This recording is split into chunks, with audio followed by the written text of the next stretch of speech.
All right, in this video, we're going to learn to perform probably the most popular solo exhibition trick in the meta right now, and that's the Hell's Whip.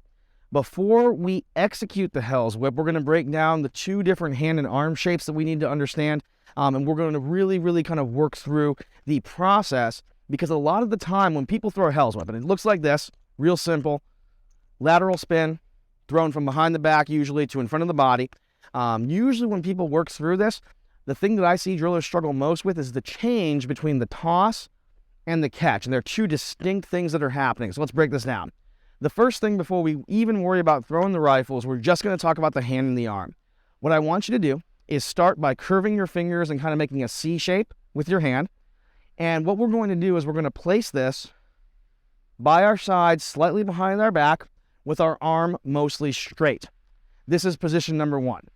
The second position that we're going to work on is to bring the arm parallel to the ground with the forearm slightly above the shoulder level, and we're going to add a slight downward curve of the wrist. So you can see the wrist travels up, across, the elbow is significantly bent, and it travels down to my shoulder. So we move from here to here, here to here. And I'm really thinking about leading with this elbow and letting it lift as it bends, and then allowing my wrist to curve slightly downward here.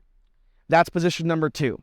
From here, the third position that we want to learn is basically the exact opposite of this one. We are going to extend our arm, we are going to open our hand, and we're going to turn our palm facing upwards, kind of at a 45-degree angle, nice and open.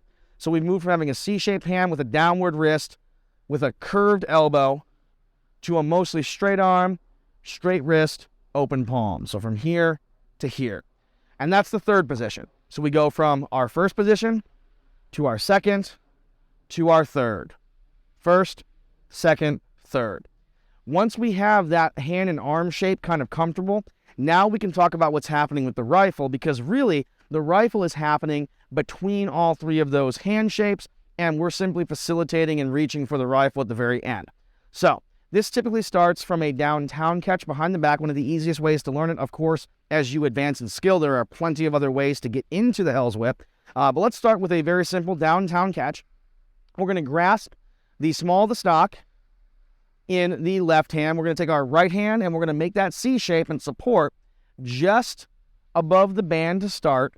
And what we're going to do then is wrap our thumb lightly around so it has a grasp of the upper handguard. Where we grab between the band and the barrel is kind of going to be determined by going from position 1 to position 2 and finding a spot where the barrel will not hit our chest and the barrel is not so far away that we have to really work with our wrist and our hand to hold onto that rifle. So you want to find a little bit of clearance. Obviously, the higher you're going to throw the Hell's Whip, the more clearance you're going to want when you're first learning. We just want enough clearance that the barrel is not going to strike us as we bring it under our arm. So watch one more time. Again, all we're doing is moving from position 1 into position 2, and we are striving to support the rifle so that it is parallel to the ground with the bolt down, right? When we feel confident that we're not going to strike ourselves as we bring that rifle from 1 to 2, now we're going to release the rifle. We're going to move into arm position and hand position number 3.